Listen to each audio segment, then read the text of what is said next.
Coffee पर Kurukshetra show में मेहमानों द्वारा व्यक्त की गई राय और कमेंट्स उनके निजी विचार हैं। मेहमानों की राय को इंडिया टीवी या शो के होस्ट की राय ना मानी जाए। इंडिया टीवी का मकसद किसी भी व्यक्ति या वर्ग की भावना को ठेस पहुंचाना नहीं है।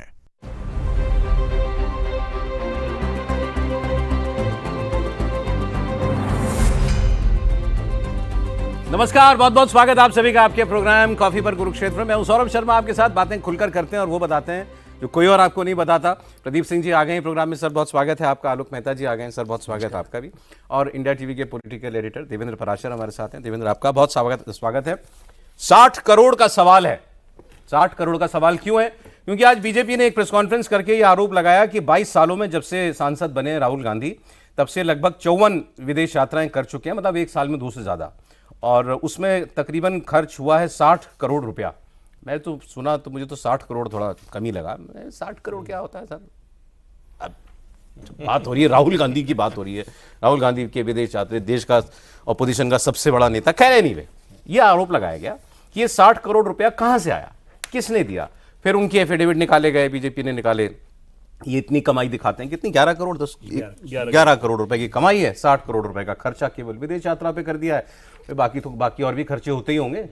तो कहां से आ रहा है ये पैसा, ये सवाल पूछा गया। तो कोई ऑर्गेनाइजेशंस हैं, कौन सी संस्थाएं हैं, कौन फंडिंग कर रहा है, ये सारे सवाल पूछे गए। लेकिन मेरा इस पर सवाल सबसे पहले, जो मैं ईमानदारी से बताऊं सर आपको, और उसका जवाब देवेंद्र जी दे सकते हैं केवल। मेरे मन में सवाल ये था कि ये आज सवाल ये पूछा क्यों गया। मतलब राहुल गांधी की विदेश यात्रा अब देश के अंदर कोई चर्चा का विषय नहीं रह गई, क्योंकि आम लोग भी बात करते हैं, भाई राहुल गांधी हैं, ठीक है, वो 2 महीना काम करते हैं, फिर उनको छुट्टी चाहिए होती है, फिर वो 6 महीना काम करेंगे, फिर उनको छुट्टी चाहिए होती है, फिर वो एक्सेप्ट कर लिया लोगों ने कि भाई हाँ वो ऐसे ही ऑपरेट करते हैं ये आदमी। तो फिर ये आज बीजेपी ने ये बात उठाई क्यों? कोई नई जानकारी मिली बीजेपी को? नई जानकारी ऐसा मतलब इस रूप में कि वो जो अगर पैसे को सब जोड़कर अगर आप देखें तो जो आय हुई और जो इन विदेश यात्राओं पे खर्च किए, उसमें बहुत बड़ा गैप दिखा। और इस तरह की विदेश यात्रा पे जहाँ से भी आपका जो भी सोर्स रहा हो, जैसे मान लीजिए कि ये संभव है कि फॉरेन के इंस्टीट्यूशन ने उनको बुलाया हो या कोई भी एजेंसी वहाँ की रही हो फॉरेन के, उसने बुलाया हो, तो उसके तहत आपको FCRA के रूल के तहत गृह मंत्रालय से इजाजत लेनी होती है जनप्रतिनिधि को। अगर कोई आपको वो कर रहा है, कोई भी विदेशी संस्था अगर आपको फंड कर रहा है, राइट वर्ड, तो वो आप उसको बताएंगे, उसकी अनुमति लेंगे, बताएंगे सिर्फ नहीं, परमिशन लेंगे। कि ऐसा तो नहीं कि वो देश के खिलाफ काम करने वाली कोई संस्था हो, वो बुला रही हो और आप चले जा रहे हैं। दूसरी चीज़ कि अगर आपके इनकम में अगर वो हो तो फिर इनकम टैक्स में डिक्लेरेशन आप देंगे। ठीक, फॉर्म 26 जो है उसमें जो सारा डिटेल है 2013 के 14 लेंगे तो दोनों केस में वो सारा डिटेल आप देंगे, वो भी नहीं है। तीसरी चीज़ कि अगर कोई और है जो इन सारी चीज़ों को देख रहा है तो उसको आप छुपा के हो रहे हो। ये तब संदिग्ध हो जाता है सौरभ कि बहुत सारी यात्राएं, जैसे ओमान की यात्रा में ही गए, पब्लिक डोमेन में कुछ भी ये नहीं है कि आप वहाँ किस कार्यक्रम, वो कंफर्म हो गई ओमान वाली यात्रा उनकी, वो सारी चीजें मतलब बंगाल इलेक्शन मेरे ख्याल से नतीजों के दिन एक फोटो चल रही थी उनकी कि ओमान गए हुए हैं, और उसमें कुछ भी पब्लिक डोमेन में नहीं है कि आप किस लिए गए थे, किससे ये सवाल तो है कि भाई राहुल गांधी अगर जाते हैं, पर्सनल विजिट हो तो कोई अलग बात है, लेकिन अगर आप मान लीजिए कोई सेमी ऑफिशियल वर्क पे भी जा रहे हैं तो किसी को पता होना चाहिए भी कहाँ जा रहे हैं। अब तो खैर वो एक अपोजिशन पे भी हैं, LOP भी हैं। मैं मुस्कुरा पता क्यों रहा था आपको देखते हुए बात बोल रहे थे सर। 5,000 करोड़ रुपए गबनी या चोरी से वो कंपनियां नेशनल हेरल्ड की अपने नाम करने का केस चल रहा है इनके ऊपर। 5,000 करोड़ रुपए की इवैल्यूएशन मिनिमम है उसकी, मिनिमम, और 60 करोड़ का सवाल पूछा जा रहा है। बताइए, है नहीं गजब बात? ऐसे ही लोग सवाल पूछते हैं। इतने बड़े बड़े घोटाले हुए, बोफोर्स में 60 करोड़ का कुल सौदा ही 60 करोड़ का था, तो कितनी रिश्वत ली गई होगी? बात 60 करोड़ 1 करोड़ की नहीं, बात 1 रुपए की भी हो, अगर गलत गबन 1 रुपए का हुआ है तो भी है, 100 करोड़ का हुआ है तो भी है। बात ट्रांसपेरेंसी की है। दूसरी बात उन लोगों के पर ज़्यादा लागू होती है जो दूसरों से सवाल पूछते हैं। हाँ, ये बात PM ऑस्टेरिटी मेजर की अगर बात कर रहे हैं, पूरी दुनिया संकट में है और आप उसका मजाक उड़ाएंगे, तो आप बताइए ना कि आप विदेश जाते हैं तो किसके खर्चे पे जाते हैं? जाहिर है कि आप अपने खर्चे पर नहीं जाते, वरना इनकम टैक्स में आप डिक्लेयर करते ये खर्चा किया, ये हमने फॉरेन एक्सचेंज खरीदा, इतना पैसा दिया उसका। एक दिन मैंने यही सवाल आपसे पूछा था सर इसी प्रोग्राम में। आपने कहा था कमाल करते हो सौरभ बाबू, तुम इतना बड़ा आदमी है, कोई दे देगा टिकट, क्या है? उसमें कोई बुराई नहीं है, हम ये नहीं कह रहे कि कोई टिकट ना दे, लेकिन आपको बताना पड़ेगा कि इसने टिकट दिया, इसने हमारे होटल का बिल दिया। आप पब्लिक लाइफ में हैं, आप कोई प्राइवेट पर्सन नहीं हैं, पब्लिक लाइफ में हैं, तो आपकी एक जवाबदेही बनती है। और आप एक पद पर हैं, वैधानिक पद है, लीडर अपोजिशन है, उससे पहले आप एमपी थे, तो उस नाते उस समय आप जब जा रहे हैं, 2004 के पहले आप कहाँ जाते थे, क्यों जाते थे, कौन खर्च दे उठाता था, कोई नहीं पूछता आपसे। सांसद बने तब से, उसके बाद से बात हो रही ना इसकी कि आप कितनी बार गए। ऐसा तो है नहीं कि 2004 से पहले विदेश नहीं गए या खर्च नहीं हुआ कुछ। एज पार्लियामेंटेरियन पूछा जा रहा है। तो भाई आप जो है पार्लियामेंट के प्रति जवाबदेह हैं, देश के प्रति जवाबदेह हैं। आप बताइए कि आपकी यात्राओं का खर्च कौन उठाता है, सांसद को और क्यों उठाता है? सांसद को क्या कोई परमिशन या कोई जानकारी देनी होती है? बिल्कुल नहीं, बिल्कुल परमिशन भी लेनी होती है, जानकारी भी देनी होती है, स्पीकर को। दोनों है। हाँ, मतलब और हर पार्टी के स्पीकर को, ऐसा सांसद को, ऐसा नहीं है कि किसी एक सांसद को है।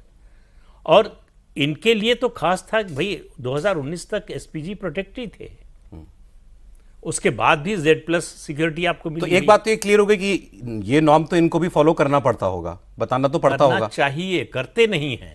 नहीं, बीजेपी भी ये कह रही है कि मोटा मोटा ये तो लोगों को मालूम है कहां कहां गए, लेकिन वो तो पता कैसे गए ये नहीं मालूम है। हाँ, और कहाँ गए में भी सीआरपीएफ ने जो 6 जगह का नाम लिया था, जिसमें लंदन भी था, मलेशिया भी था, इस तरह 6 जगह का नाम देके बताया कि वो भी घोषित तौर पे नहीं गए था, सीक्रेटली आप गए थे। तो एकदम से अगर पर्सनल ट्रिप हो तो वो अलग बात है, बट इतने सारे पर्सनल ट्रिप तो सवाल तो खड़े होंगे ना। बता देंगे सब कैसे जाते हैं आलोक जी, सब बता देंगे अभी आपको।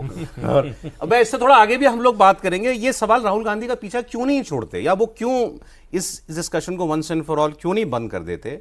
भाई कोई ये कहे कि Rahul Gandhi non serious politician है, उनका इंटरेस्ट नहीं है, कहने वाले तो ये भी कह देते हैं भाई अब कभी कभी तो लगता है कि ज़बरदस्ती कर रहे हैं, नहीं होना है, या कोई कहते हैं कि भाई गलत एरा में पॉलिटिक्स कर रहे हैं, मोदी एरा में पॉलिटिक्स कर रहे हैं, व्हाटएवर बात करेंगे उसमें भी। अगर राहुल मोदी ना होते तो राहुल क्या प्रधानमंत्री हो गए होते, या मोदी प्रधानमंत्री हैं तो राहुल जो कर रहे हैं इसके अलावा और क्या कर लें कि वो दुनिया की लोगों की नज़र में और थोड़ा चमक जाएं? ये बात भी आगे करेंगे हम। लेकिन सर ये सवाल बनता है जो आज पूछा जा रहा है। देखिए, इसलिए सवाल बनता है कि ये ठीक है कि जैसे आपने शुरू में भी कहा 60 करोड़ ऐसा कोई अमाउंट तो है नहीं। कहेंगे भाई इतने बड़े पार्टी के नेता हैं, हज़ारों करोड़, नेशनल लाल को भी छोड़ दिए, वो तो कहेंगे भाई तो प्रॉपर्टी है, उसमें से बेच के थोड़ी हम गए हैं। लेकिन सवाल ये है कि आप पार्टी के पास इतना फंड होता है, जो पार्टी के पास कई स्टेट्स में लोग कहते हैं, आप किसी कांग्रेस वाले से पूछ लीजिएगा कि भैया हमारा ऑफिस का खर्चा नहीं चलता, पार्टी भी कहती है हमारा फंड रुका हुआ है। ऐसी स्थिति में सवाल ये है कि आप जब जाते हैं, भारत विरोधी जितने बयान देते हैं, कौन आपको यूज़ कर रहा है? देखिए, इवन फॉर जर्नलिस्ट, यदि आप कोई विदेश कोई कंट्री बुलाता है, पाकिस्तान भी बुलाएगा, चीन भी बुलाएगा, अमेरिका भी बुलाएगा, कोई ब्रिटेन भी बुलाता है, तो एक विदेश मंत्रालय को पहले जो नाम ये भी रहा है कि विदेश मंत्रालय को बताते हैं कि हम सौरभ जी को या आलोक मेहता को उसको बुलाने के लिए हमने बुलाया है आपकी जानकारी के लिए। ये तक नाम रहा है जब विजिटर्स प्रोग्राम भी होते हैं उसके तहत। अगर कोई दूसरा देश बुला रहा है, हाँ बिल्कुल, तो उस दृष्टि से as a member of parliament एक तो नाम से, फिर दूसरा ऐसे कई संदिग्ध हैं जो भारत विरोधी ताकत है वो आपको यूज़ कर रहा है। मैं यही कह रहा हूँ कि भाई मान लो मैं चीन गया हूँ तो कोई मुझे यूज़ ना कर ले, ये तो मैं सुनिश्चित करूँगा ना। लेकिन यदि कोई यूज़ करके मैं वहाँ जाके कुछ ऐसे बयान दे रहा हूँ, इसका मतलब है मैं चीन के साथ कुछ मुझे फ़ायदा पहुँचा रहा है। कोई अमेरिका की कोई ऐसी ताकत है। अच्छा, इनके पास एक्सक्यूज़ है, Indian overseas Congress, Sam Pitroda, जो आपने कहा ना, इसलिए वो जब आयोजित करते हैं तो आप कहेंगे भाई वो तो हमारा इंडियन ओवरसीज़ कांग्रेस है, वो करती है। एक ज़माने में मैंने जो खालिस्तानी बन गए बाद में, ऐसे लोग भी बुलाया करते थे कांग्रेस के नेताओं को। मैं सब डिटेल अभी नहीं चर्चा करेंगे। तो भारत विरोधी लोगों ने यदि आपका उपयोग किया, इससे बड़ा सवाल खाली खर्च नहीं है। मेरा सवाल ये है कि क्या ऐसी संस्थाओं में जब गए उसकी जानकारी सरकार को, देखिए कई बार तो वो अपने आप चले गए जहाँ वहाँ जाना है, मतलब आपने कहा कि मैं जा रहा हूँ ऑस्ट्रेलिया और वहाँ से आप न्यूजीलैंड चले जाएं या किसी और इंडोनेशिया चले जाएं। जैसे भी किसी साउथ ईस्टर्न कंट्री में गए थे, उन्होंने कहा वो ध्यान लगाने गए थे या कहीं गए थे, तो ठीक है, वो पर्सनल विजिट हुआ, पर्सनल है ना। लेकिन पर्सनल होते हुए भी आपकी जान को खतरा है, कोई आपका उपयोग कर रहा है। थाईलैंड आप जब यहाँ पर कहते हैं मेगा वो कर रहे हैं, हमारा फ़ोन टैप हो रहा है, तो दूसरा आदमी तो दूसरे देश में तो और अलाउ है, वहाँ आपका फ़ोन टैप कर रहा हो तो अब भारत सरकार पर कहते, भारत सरकार तो कहती है हमने तो नहीं किया, आप दे दीजिए फ़ोन हमको, फ़ोन तो नहीं दिया गया। इससे पता चलता है कि somebody, आप इससे गंभीर आपत्ति ये है कि पैसा खर्च किसने किया, वो विदेशी मुद्रा का उल्लंघन है, वो अपनी जगह कानून अपनी जगह कहता है, वो आप लंबा चलाइए कोर्ट में। मेरा तो आपत्ति इस बात, मुझे लगता है कि इस सवाल के साथ ये उठा जाता है कि आप वहाँ जा कर के यदि ऐसी संस्थाओं के उसमें गए हैं जो मतलब जो भारत विरोधी फोरम है, अब उसके तो कई चर्चा भी आती रही ना। ठीक है, वो जैसे यूएस में गए तो इल्हान उमर के साथ शायद मतलब वो एक गैदरिंग में इल्हान उमर भी थी, जो लोग कश्मीर पे कई बार भारत को कॉर्नर करने की कोशिश करते हैं, ऐसे लोग उनके आसपास देखे गए। और एक इंटरेस्टिंग पहलू और बता दूं जब तक और प्रदीप जी बताएं, क्या होता है कि बार बार कहा जाता है कि ऑक्सफोर्ड ने बुलाया, कैम्ब्रिज ने बुलाया, उसका तरीका क्या है, आप भी यदि 5 लाख रुपए चेक दे दीजिए, उसके बाद मैं आपके लिए अरेंज कर दूंगा एक टॉक इन ऑक्सफोर्ड में। ऐसी संस्थाएं हैं, एक हॉल बुक होता है, बल्कि लोग तो ये भी, हमारे कुछ जर्नलिस्ट भी हैं, हो सकता है कई पत्रकार जो हैं वो ग्रुप बना के जाते हैं। नहीं, क्या है कि वहाँ स्पॉन्सर नहीं, देखिए क्या है कि आपने एक किसी को पैसा दिया कि भाई आपका ये हॉल ले रहे हैं हम ऑक्सफोर्ड का, और उसमें कार्यक्रम करना है, 50 आदमी आए, 100 आदमी आए, और आप उसका बुक करते हैं, कोई आदमी ने किया। यहाँ लोगों को क्या लगता है कि कैम्ब्रिज ने बुला लिया, ऑक्सफोर्ड बुला लिया। एक्चुअली सवाल यही है, कोई वो अपने खर्चे पे कर रहा है और आपको अपने खर्चे पे बुला रहा है। नहीं, मैं दूसरा कह रहा हूँ, नहीं, पैसा आपसे लेता है, हमसे ही पैसा लेगा। हाँ, और हम ही को इनविटेशन देगा। हाँ, अच्छा, मैंने इसलिए आपसे कहा ना, मैं तो आप पुरस्कार मिलते हैं, ऐसे वो होता है, पैसा देते हैं, बदले में पुरस्कार मिलता है। आपने पता नहीं देखा होगा, कुछ पत्रकारों का आता है कि हमें हाउस ऑफ कॉमर्स में, हाउस ऑफ लॉर्ड्स में सम्मान हुआ, वो वहाँ के कमेटी रूम में होता है। सर, लेकिन मुझे कई बार क्या लगता है, मतलब राहुल गांधी को थोड़ा सा हम अगर डिस्पैशनेटली असेस करें, उनकी परफॉर्मेंस एक नेता की, सिर्फ एलओपी भी नहीं, सिर्फ पार्लियामेंटेरियन भी नहीं, एक नेता की, और मैं केवल अब एलओपी हो गए उस तब नहीं बात कर रहा हूं, अदरवाइज भी बहुत ये हुआ कि भाई ये व्यक्ति जो है मेहनत नहीं कर सकता, ऐसा भी लोग बोलते थे कि तो छुट्टियों में चले जाते हैं। तो इन्होंने भारत जोड़ो यात्रा करके दिखाई, ठीक है, 45 पर 51 पर चली गई थी कांग्रेस पार्टी, आज 100 सांसद पे तो आ गई। अब लोग ये भी कहते हैं भी क्या कमाल कर दिया राहुल गांधी ने, अगर आज सरकार तो तीसरी बार मोदी की बनी गई, वो बात ठीक है, लेकिन मैं फिर वही कहता हूं सर, एक्सपेक्टेशंस शायद हमारी इतनी हाई हो चुकी हैं नरेंद्र मोदी के एरा में एक नेता से, कि हम उस पैमाने पर जज करते हैं। क्या अदरवाइज अगर राहुल आज मोदी ना होते पॉलिटिकल सीन में, तब राहुल गांधी को असेस कीजिए आप। नहीं, यही बात कही जाती थी जब इंदिरा गांधी थी। जवाहरलाल नेहरू के समय का मैंने देखा नहीं, तो याद नहीं है, पढ़ा हुआ ही है इंदिरा गांधी के समय कि कौन मुकाबले में उनके खड़ा होगा। राजीव गांधी के समय जो पॉपुलैरिटी थी, लिगेसी थी उनकी परिवार की, पार्टी की, बीजेपी 84 में 2 सीट पर आ गई, तो अब बीजेपी कहती कि और क्या करें हम, तो ये तो नहीं कहा क्या किया। ये अगर कोई देखे, बीजेपी ने अपने सबसे लोकप्रिय नेता अटल बिहारी वाजपेयी को अध्यक्ष पद से हटा दिया, जो नई आइडियोलॉजी चुनी थी गांधीवादी समाजवाद, उसको छोड़ दिया, बेसिक्स पे लौट आए, एकात्म मानववाद पर लौट आए, पूरे देश में संगठन में बड़े पैमाने पर बदलाव कर दिया, फिर से संगठन को खड़ा करने को, रीऑर्गेनाइज करने की कोशिश की। उसका नतीजा क्या हुआ, 84 से 89 आते आते आपके 85 सांसद हो गए, जो इससे पहले कभी नहीं हुए थे। तो 2 से 85, तो ऐसा तो नहीं है उस समय अगर बीजेपी के नेता अटल जी अडवाणी जी कहते कि अरे भाई और क्या करें, तो इतने साल से लगे हुए हैं। राहुल गांधी ने 2019 में इस्तीफा दे दिया था कांग्रेस प्रेसिडेंट से, क्यों दे इस्तीफा नहीं दिया था? 50 से 100 पे ले आए। मैं डेविल्स आर्गुमेंट का एडवोकेट का आर्गुमेंट इस्तीफा नहीं, भाग गए थे। ये तो नहीं, सुनिए, तो इसलिए कह रहे हैं कि वो पहले भी उनको अध्यक्ष बनाया जा रहा था, नहीं तैयार हुए थे।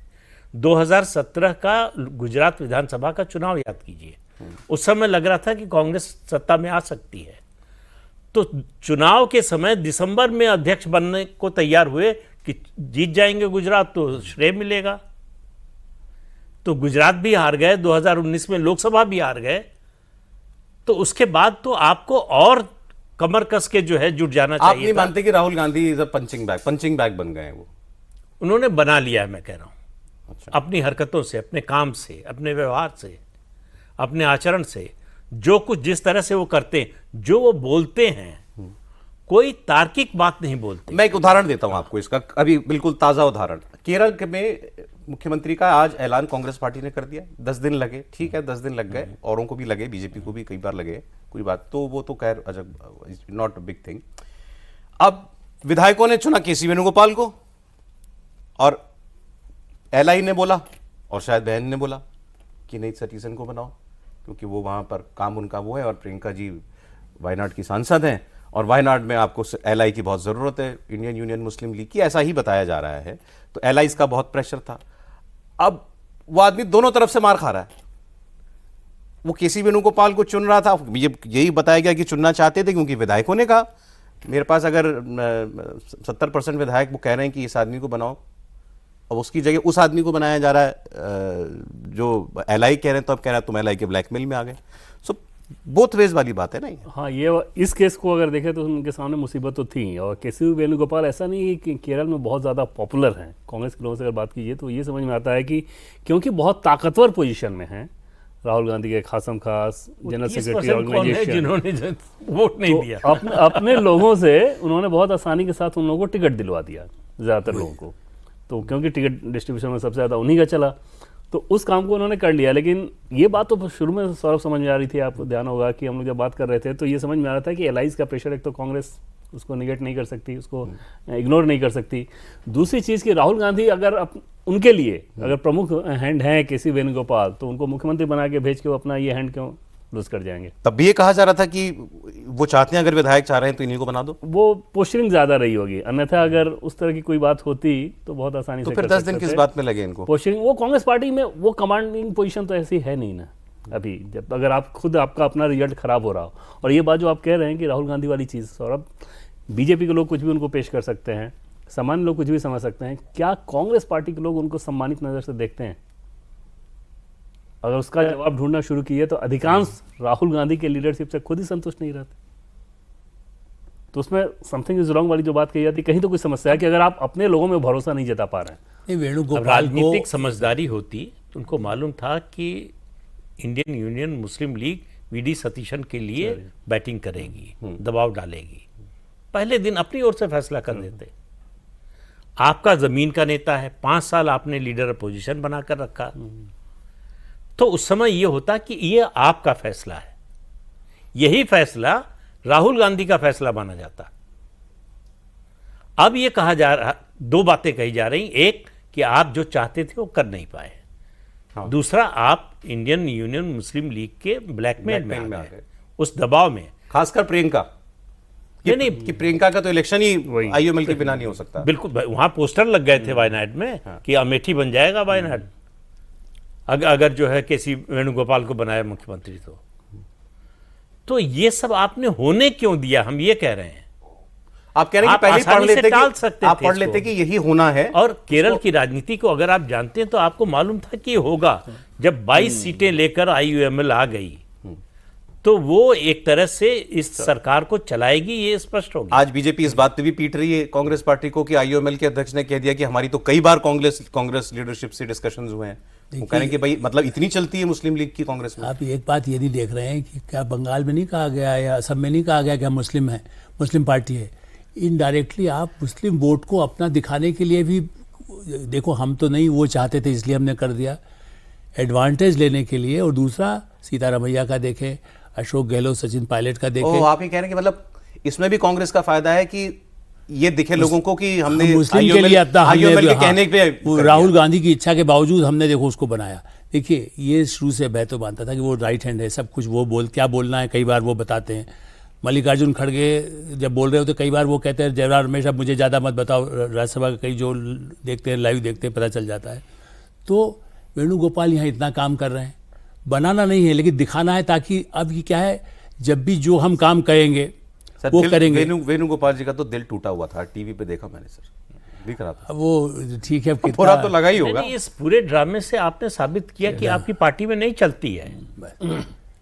चलती हो या नहीं चलती हो, परसेप्शन की बात कर रहे हैं कि आप जिसको बनाना चाहते थे, विधायकों की राय ली आपने, जिसके बारे में सबसे ज्यादा राय आई। इसी चीज को मैं कह रहा था कि भाई पीटना है तो फिर पीटना है किसी भी वजह से। अगर सतीशन पॉपुलर है तो बनना चाहिए था, बिल्कुल, और बना दिया।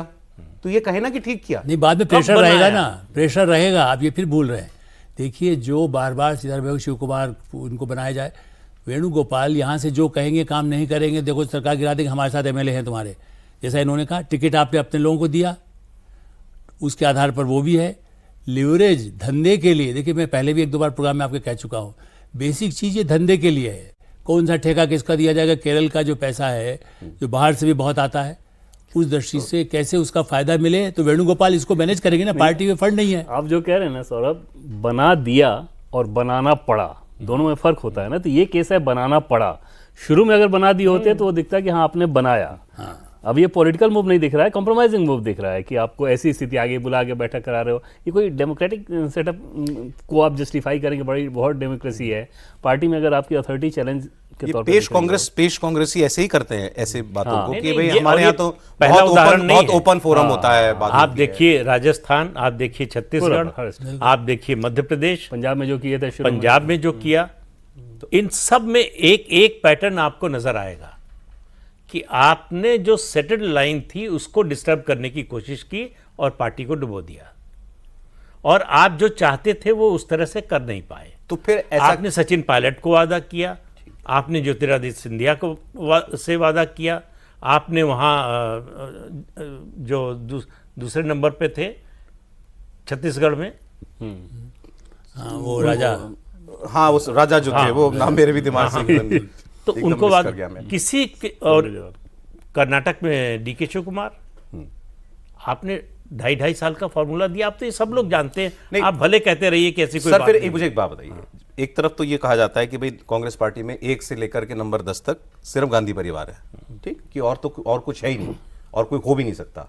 तो फिर ऐसा क्यों है कि उसी कांग्रेस पार्टी के नेता जो हैं गांधी परिवार के को दबा लेते हैं या मतलब अपनी बात चलवा लेते हैं? अब वो हालत नहीं रहेगा। ये गांधी परिवार का रुक्का अब नहीं चलता है, खुल के कोई चैलेंज नहीं करता है, लेकिन उस तरह से जो है सरेंडर भी नहीं करते हैं, रेजिस्ट करते हैं। केरल सबसे ताजा उदाहरण है भाई। अगर आपकी चलती तो आप पहले दिन कहते हैं कैसी वेणुगोपाल के को हम चाहते हैं और एमएलएस भी चाहते हैं, यही बनेंगे। आप नहीं करवा पाए। वीडी सतीशन को भाई, मैं उदाहरण, मैं इसके काउंटर बीजेपी का उदाहरण आपको देता हूं, आप प्लीज कंप्लीट कीजिए, मैं आपको बीजेपी का एग्जांपल। वीडी सतीशन सबको मालूम था कि जमीन के नेता है, केरल में काम किया सतीशन ने है। कोई पब्लिक स्टेटमेंट तो दिया नहीं सर कि मैं नाराज हूं? नहीं, इस ये हवाले से चला कि नहीं, मैं कैबिनेट में नहीं, ज्वाइन नहीं आप करूंगा। बार बार बुला के क्यों बात कर रहे हैं? आपने एक बार ऑब्जर्वर भेजे, उन्होंने विधायकों की राय जान ली, विधायकों ने कहा कि हम छोड़ रहे हैं हाईकमान पर। हाईकमान ने क्या किया फिर? मैं उदाहरण आपको ये दे रहा था कि ठीक है, बीजेपी में कहीं ओपन डिसेंट नहीं होता, इस बीजेपी में तो बिल्कुल भी नहीं होता, लेकिन मध्य प्रदेश का उदाहरण याद कीजिए। हर बार मतलब शिवराज जी बोले कुछ नहीं, लेकिन उनके हर एक्शन से ये लग रहा था कि वो अपनी उम्मीदवारी पेश कर रहे हैं। जैसे वो गए, लोगों के बीच में जाना हुआ, नहीं आपको याद होगा, वो उसके बाद कई दिनों तक वो चला था। नहीं, वो ठीक है, लेकिन आपको एक बार भी लगा कि यहाँ पार्टी की टॉप लीडरशिप में कोई कंफ्यूजन है कि हम दबाव में आ जाएंगे या हम मनाने की कोशिश कर रहे हैं शिवराज सिंह चौहान को कि नहीं आप मान जाइए, आप नाराज मत होइए? ऐसी कोई कोशिश होती हुई देखा आपने? शिवराज सिंह चौहान आज भी हैं, उस समय भी मध्य प्रदेश में भाजपा के सबसे बड़े नेता थे, और जिसको आपने बनाया वो एक तरह से नॉन एंटिटी है। बिल्कुल। तो ये होता है।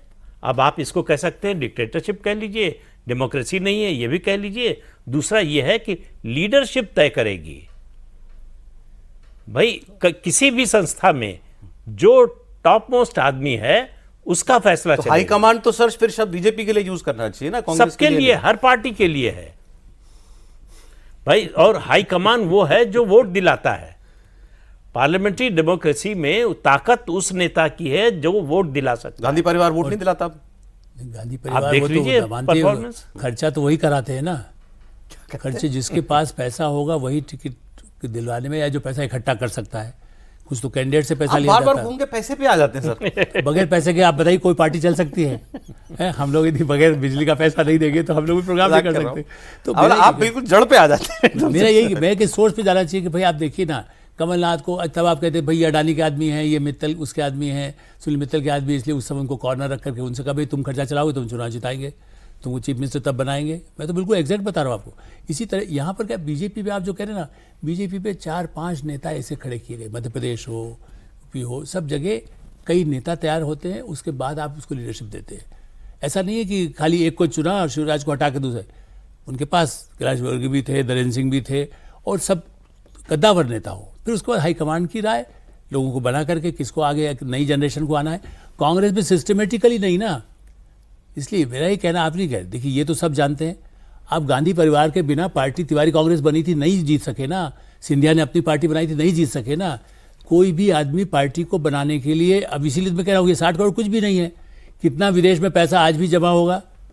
ये 64 करोड़ कहते, 64 करोड़ सौदा नहीं था, 64 करोड़ कमीशन था तब।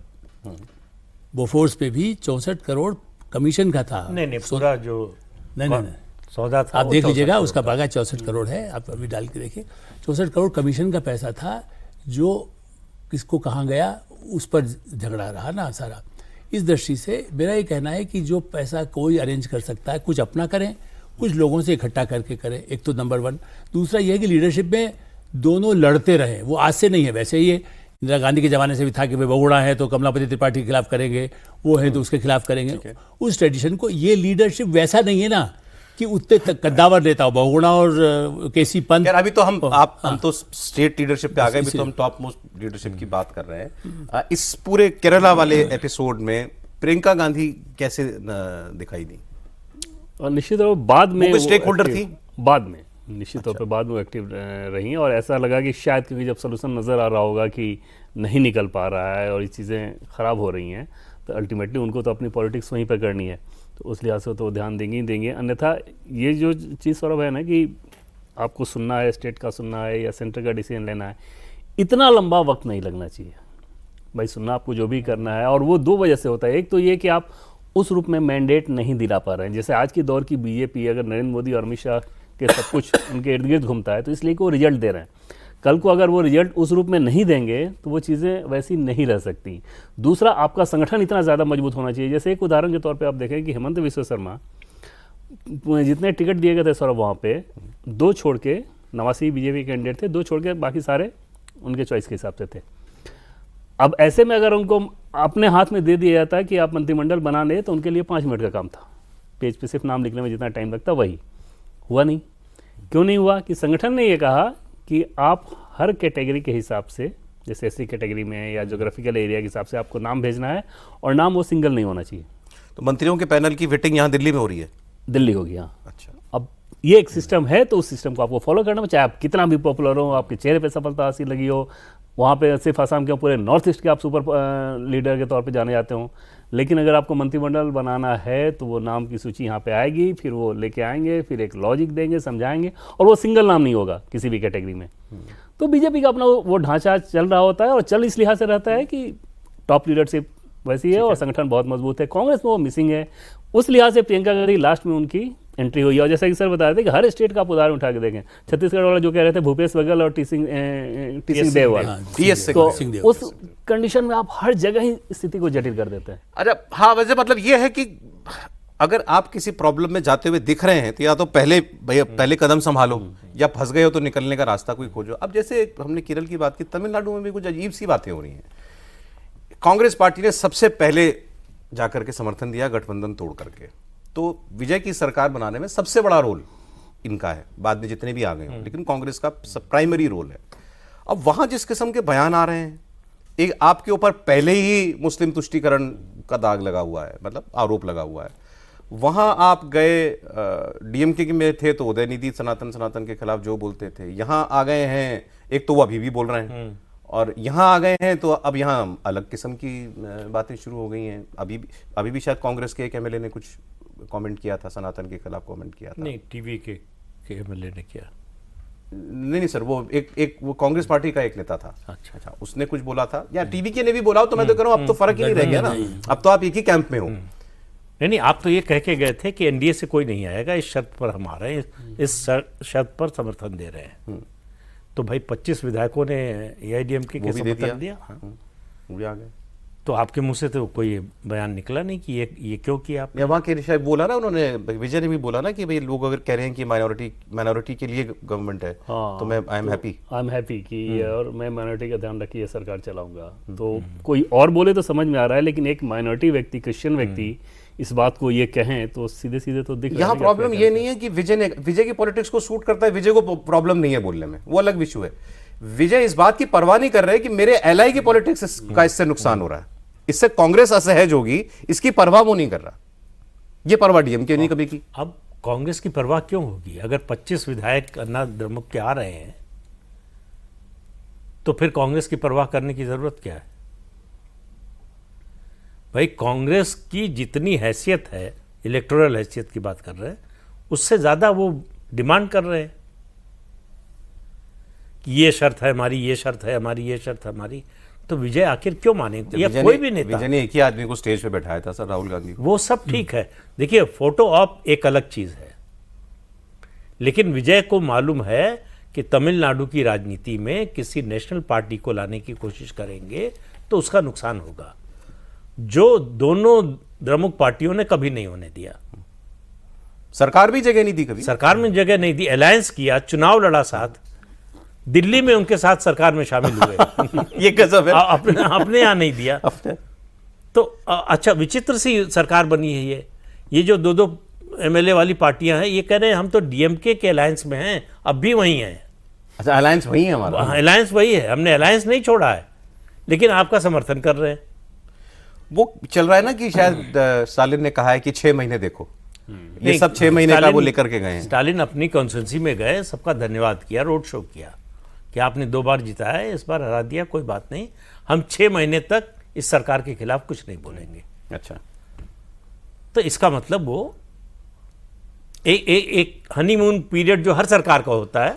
एनी विच में कांग्रेस ने जो भी तमिलनाडु में किया, क्या उसका कोई भी अच्छा बुरा प्रभाव उसको यहाँ देख नेशनल पॉलिटिक्स में कुछ होगा क्या? बहुत बुरा प्रभाव होने वाला है। अच्छा भाई आप डीएमके के सांसदों की संख्या देख लीजिए, पार्लियामेंट में सबसे बड़ी जो है आपकी ताकत थे वो, उस एलआई को आपने खो दिया, वो आपके साथ बैठने को तैयार नहीं है, समर्थन तो बाद में आएगा। तो इससे बड़ा नुकसान क्या होगा? आपको भी लगता है सर? और दूसरा लेफ्ट पार्टी से वहाँ आप लड़े, लेफ्ट पार्टी भी आपके साथ कहाँ पर है? सेंटर में। वहाँ पे आप सेंटर में साथ लेना चाहते हैं डीएमके के, आप वहाँ पर विजन के आप खुद गाली दे करके आए हैं। तो ऐसी स्थिति में देखिए वो न इधर न उधर, खाली ये कि हम पावर में हैं, वो जो एक खेल है उससे अल्टीमेटली अब एक्सपोज आप होते जा रहे हैं। गठबंधन किसके साथ? आप बताइए टीएमसी अब कितना साथ देगी राहुल गांधी का? उसके भी तो एमपीज हैं, डीएमके अपनी जगह है। तो खाली ये है कि ठीक है, कहने को ऊपर से आपने कह दिया कि हाँ हम साथ हैं, जेल जाएंगे तो हम साथ हो जाएंगे, कोई मदद करेंगे, उस तरह की स्थिति हो गई। अंदर से तो कोई साथ नहीं है। मतलब गठबंधन खाली राहुल कांग्रेस का पार्टी का ही है ना, उसका वो किसका गठबंधन साथ आएगा? ओवैसी कितना साथ देंगे?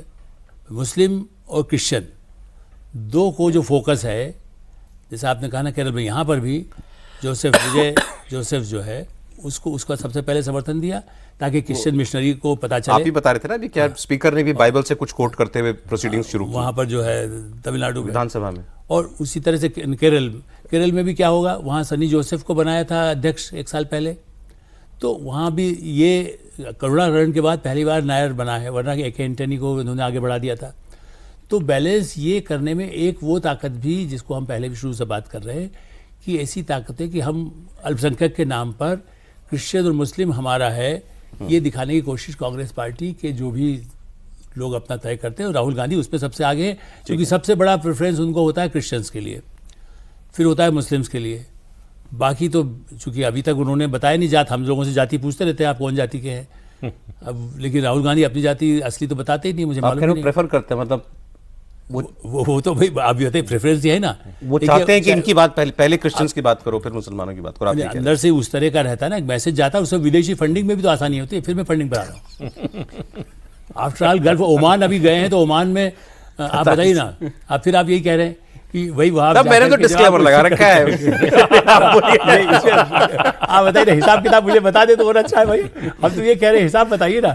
आफ्टर ओमान में इस समय जाना है, इसके पहले भी जब भी ऐसा हुआ है, वो दिन बड़ा अगर वो उस दिन गए हैं, चुनाव के नतीजे जिस दिन आए उस दिन आप नहीं हो, उस दिन आप वहां हो, कोई बहुत प्रेसिंग रीजन रहा होगा जो बताया नहीं और जाएगा। अगर ऐसा नहीं हुआ होता, वो जो तस्वीरें या जो भी वीडियो आया, तो बहुत आसानी से कांग्रेस पार्टी कब का इसको खारिज कर चुकी होती। उसको खारिज उन भी सारी नहीं चीजों पे इतना हमला हुआ, तब भी आप कुछ नहीं बोल रहे। एक अब क्योंकि समय कम रहेगा, अब ये बता देंगे तमिलनाडु में क्या वाकई कोई रीअलाइनमेंट हो रहा है? डीएमके कैसे बीजेपी की मदद का कभी भी हो जाएगा? नहीं, और बीजेपी भी अब डीएमके के इस रूप को डाइजेस्ट नहीं कर सकती। अब सनातन को लेके इतना एक्सट्रीम जा चुके हैं कि बीजेपी ये अफोर्ड नहीं कर सकती। बीजेपी का पूरा नैरेटिव नेशनल लेवल पे वही चल रहा है कि कांग्रेस पार्टी जब उसके साथ थी तो डीएमके के भरोसे कांग्रेस पार्टी पे अटैक किया था। ये बड़ा चल रहा है आजकल की बीजेपी के अब टारगेट यही है। अभी तो क्योंकि 29 तो थोड़ा दूर है, किसी तरीके से एलाइज के सहारे 2/3 लोकसभा में और राज्यसभा में ज्यादा आसान 2/3 करना हो गया अभी। हाँ, सबसे बड़ा फायदा उसमें यही हो गया कि अब डीएमके और कांग्रेस पार्टी जो सेम पेज पे होती थी, अब वो नहीं रहेगी। हो सकता है कि डीएमके बीजेपी के फेवर में वोटिंग ना करे, लेकिन अब्सटेन कर जाएगी, उस तरह से मदद हो जाएगा। तो सीधे नाक पकड़ के उल्टा अगर पकड़ लो, उसमें भी बीजेपी को फायदा ही फायदा। दूसरी चीज की मिसट्रस्ट हो गया है कांग्रेस पार्टी के एलाइज के बीच, कांग्रेस के स्टैंड को लेके। ये अपने आप में बीजेपी के लिए फायदेमंद स्थिति है कि भाई डीएमके के साथ कांग्रेस पार्टी ने जो किया, उनके बाकी जितने एलाइज हैं कितना पसंद करेंगे। अरे ये और बता दीजिए कि दिलजीत दोसांझ को सच में बीजेपी ने अप्रोच किया था? वो ज्यादा कहानियां ज्यादा उस रूप में एकदम मैं तमिलनाडु से पंजाब आ गया स्टैंड को लेके। लेकिन पंजाब बीजेपी के अभी प्राथमिकता में है, इसमें कोई दो राय नहीं। बहुत टॉप प्रायोरिटी। कंट्रोवर्सी ये हो गई कि एक कोई सिटीजन बन गया है, सिटीजन को लेकर। वो अमेरिकी नागरिक बन चुका है। अच्छा, ये तो एक मैं कॉन्टेक्स्ट बता देता हूँ। ये क्योंकि अब बात हो रही थी अलग अलग राज्यों की, तो ये भी हो जाती, सब लोग मिले हुए हैं। एक कोई मंच है, कोई फोरम बना है, उसने अपील की कि आप पॉलिटिक्स में आइए, ऐसे ही था ना दिलजीत दोसांझ से, कि वो बड़े पॉपुलर हैं। उसको माना गया कि ये बीजेपी लीनिंग फ्रंट है, तो आप वालों ने या कांग्रेस वालों ने आरोप लगाया कि ये तो बीजेपी ने अप्रोच कराया। फिर उनके मैनेजर के घर के बाहर चल गई गोली, वहां से ये मामला थोड़ा जो है ज्यादा बड़ा बन गया। और दिलजीत दोसांझ ने भी ये पब्लिकली कह दिया था कि मैं केवल कलाकार हूं, मैं इसके अलावा और कुछ नहीं जानता हूं, मैं और कुछ करना भी नहीं चाहता। और फिर उनके पासपोर्ट को लेकर बहुत ज़्यादा सवाल खड़े किए जा रहे हैं कि कहाँ का पासपोर्ट है उनके पास, क्या सारी चीज़ें। हालांकि ऑफिशियल कंफर्मेशन उस पर कुछ नहीं है। अब तो विदेश मंत्रालय वाले लोग तो दिल्लीत दोसांझ कनाडा, मतलब उनके पासपोर्ट की जानकारी कनाडा का की सरकार थोड़ी देगी, वो तो इसी सरकार को पता होगा। नहीं, आज जैसी मीटिंग चल रही है ब्रिक्स को लेकर, तो सारे ऑफिसर्स सारे उसी में इन्वॉल्व हैं। तो बट ये चर्चा बहुत ज़्यादा है इस बात को लेकर। नहीं, बीजेपी को आप देखिए, जहाँ स्टेट में लीडरशिप नहीं है, ऐसे लोगों को अप्रोच करते हैं। अरे पश्चिम बंगाल में सौरव गांगुली को कितना कोशिश किया लाने की, वो अस्पताल में भर्ती हो गए थे। कह रहे नहीं वे सर। ठीक, बहुत मजा आया सर, कई बातों पे चर्चा होगी। बहुत शुक्रिया प्रदीप जी, आलोक जी बहुत धन्यवाद, देवेंद्र बहुत शुक्रिया आपका।